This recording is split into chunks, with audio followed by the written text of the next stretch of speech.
नमस्कार प्यारे बच्चों, हमने अभी तक हिंदी कक्षा से उड़ान कार्य पुस्तिका के 2 अध्याय जो हैं वो कर लिए हैं और आज हम करने वाले आपका जो तीसरा अध्याय है नादान दोस्त, उसकी जो गतिविधियां हैं उनको आज हम हल करेंगे और सारे बच्चे ध्यान से समझते हुए इसका हल लिखें।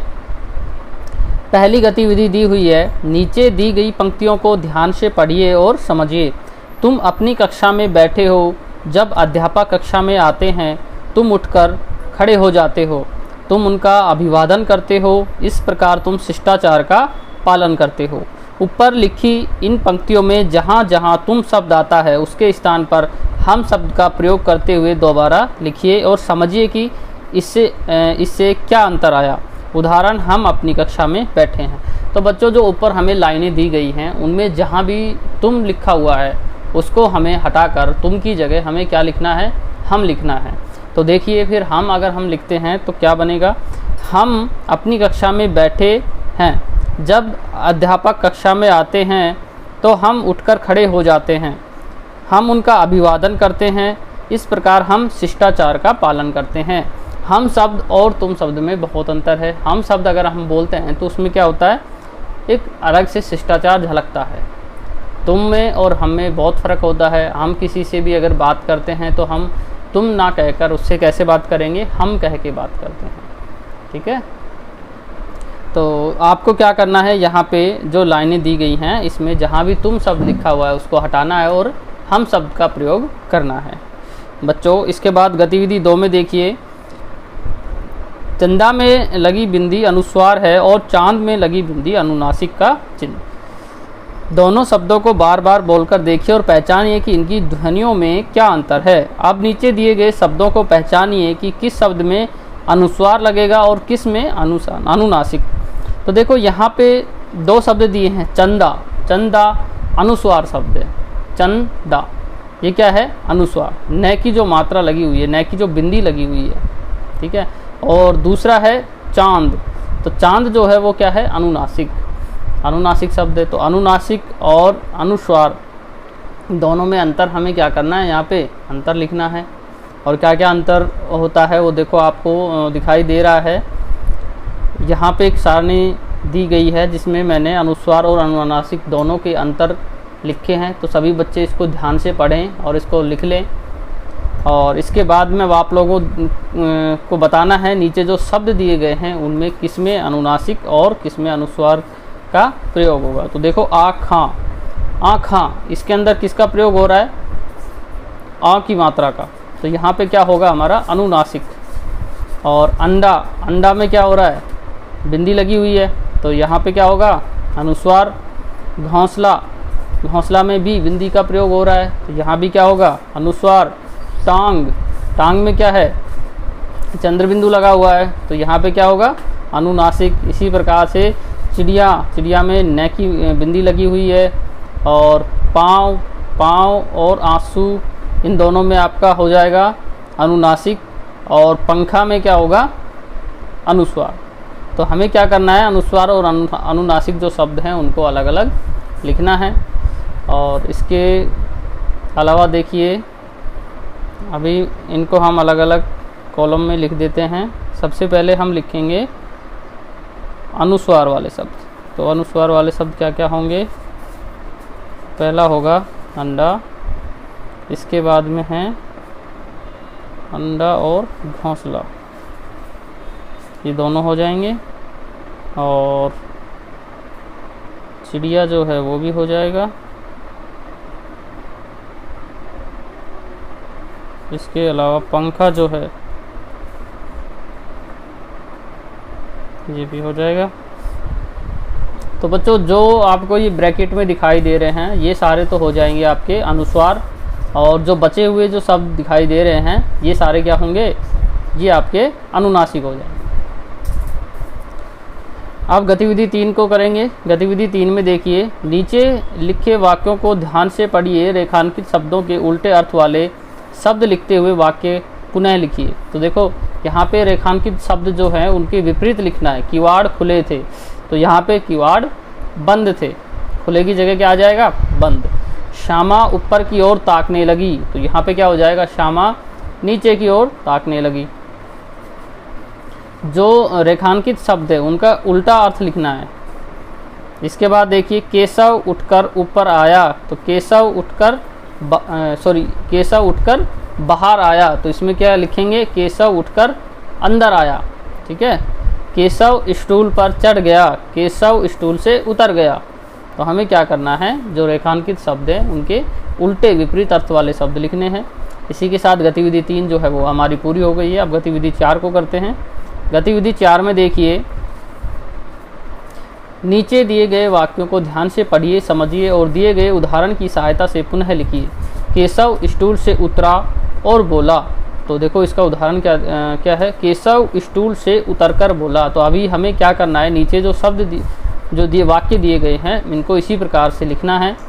बच्चों ने दरवाज़ा खोला और बाहर निकल गए, तो बच्चे दरवाज़ा खोलकर बाहर निकल गए।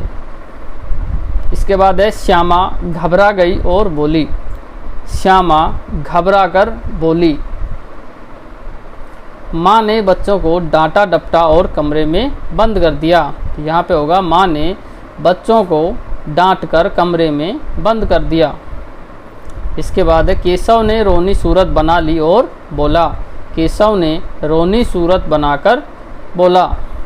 तो इस प्रकार से हमें क्या करना है, यहाँ पे सब वाक्यों को क्या करना है, उदाहरण के अनुसार जिस प्रकार दिया गया है इनको छोटे क्रम में लिखना है।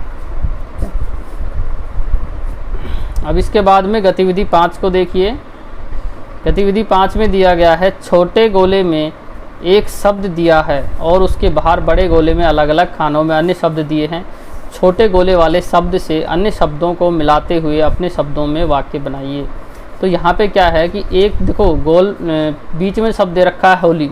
अब होली की सहायता से हमें जो बाकी जो साइड में जो शब्द दिए गए हैं इन शब्दों को मिलाकर शब्द बनाने हैं, वाक्य बनाने हैं।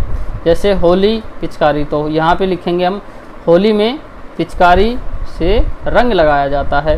होली में रंग गुलाल का उपयोग किया जाता है। ठीक है। होली में पानी के गुब्बारे भरे जाते हैं। होली में होली पूजन किया जाता है। होली में मालाएं बनाई जाती हैं। तो जो शब्द दिए गए हैं उनकी सहायता से हमें क्या करना है, वाक्य बनाने हैं।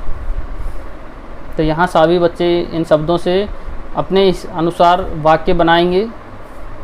जैसे होली में होली पूजन किया जाता है या होली में मालाएं बनाई जाती हैं, तो इस प्रकार आपको क्या करना है, इन शब्दों की सहायता से वाक्यों का निर्माण करना है। इसके बाद गतिविधि 6 में देखिए, कहानी को ध्यान से पढ़िए और पूछे गए प्रश्नों के उत्तर दीजिए। तो कहानी क्या है, कुलदीप के पास एक कुत्ता था जिसका नाम टाइगर था। कुलदीप उसे हमेशा बांध कर रखता था। जब घर पर जब कोई आता, टाइगर ज़ोर ज़ोर से भौंकने लगता। एक दिन कुलदीप के घर कुछ बच्चे आए हुए थे। गलती से टाइगर खुला हुआ था और उसने एक बच्चे को काट लिया। उस दिन कुलदीप ने टाइगर को बहुत पीटा। कुत्ते का क्या नाम था, तो कुत्ते का नाम क्या हो जाएगा, टाइगर। टाइगर हर किसी पर क्यों भौंकता था, क्योंकि जब भी घर पर कोई आता था तो टाइगर भौंकता था। क्यों, क्योंकि कुत्ते को हमेशा बांध कर रखा जाता था। ठीक है। बांध कर रखने के कारण जो टाइगर था वो हर किसी पर भौंकता था। तो इसके बाद देखिए, क्या कुलदीप ने टाइगर को पीट कर सही किया। तो यहाँ पे हम लिखेंगे कि टाइगर को कुलदीप ने जो है टाइगर को पीटकर सही किया या नहीं किया। टाइगर को पीटकर उसने सही नहीं किया। क्यों नहीं किया, क्योंकि टाइगर जो था उसको बांधने से उसके अंदर जो है गुस्से की भावना आ गई, इसी वजह से वो उनको काट रहा था। अगर टाइगर को बांध कर नहीं रखा जाता तो वह दूसरे बच्चों को नहीं काटता। आप कुलदीप की जगह होते तो क्या करते, तो बच्चों आप इसमें खुद स्वयं से लिखेंगे कि अगर आप कुलदीप की जगह होते तो क्या करते। आप कुत्ते को बांध कर रखते या उसको खोल कर रखते। गतिविधि 7 में देखिए, कुत्ता भौंक रहा है, कुत्ते भौंक रहे हैं। कुत्तों ने भौंक कर आसमान सिर पर उठा लिया। ऊपर दिए गए वाक्यों में आपने देखा कि कुत्ता जो है शब्द के लिए कुत्ते और कुत्तों बहुवचन का प्रयोग किया गया है। अब नीचे दिए गए वाक्यों को ध्यान से पढ़ना है और वचन शब्द से रिक्त स्थान भरने हैं। तो हमें क्या करना है, जो रिक्त स्थान दिया गया है उसका प्रयोग, उसमें वचन भरने की, वहाँ पे एक वचन आएगा या बहुवचन आएगा। देखो सबसे पहले खालिस्तान का झुंड जंगल से गुजर रहा है, तो यहाँ पे होगा हाथियों का झुंड। इसके बाद है खालिस्तान शेर को घेर कर खड़े हैं, यहाँ हो जाएगा हाथी। खालिस्तान खेल रहे हैं बच्चे, खालिस्तान ने खेल खेला, बच्चों ने खेल खेला। तो ये रिक्त स्थान में हमें भरना है। यहाँ पे गतिविधि 7 हमारी पूरी हो गई है। अब हम गतिविधि 8 को करते हैं। तो बच्चों गतिविधि 8 में दिया गया है, नीचे दिए गए शब्दों को ध्यान से पढ़िए, समझिए और पुनः लिखिए। बच्चों यहाँ पे इन शब्दों को आपको ध्यान से पढ़ना है, इनकी मात्राओं को ध्यान से पढ़ते हुए और इनको पुनः लिखना है। जैसे कार्निश है, प्रस्ताव है, स्वीकृत है, मुश्किल है, झुंझलाकर है। तो इन सभी शब्दों को आपको क्या करना है, मात्राओं के अनुसार से सही प्रकार से लिखना है। अब गतिविधि 9 में देखिए, उचित शब्द चुनते हुए रिक्त स्थान भरिए। यहाँ पे आपको क्या करना है, रिक्त स्थान भरना है। दोनों बच्चे चाव से काम करने, इसमें क्या आएगा, लगे। इसके बाद है श्यामा दौड़कर टोकरी उठा लाई, बाबूजी दफ्तर गए, तब तक धूप आ गई।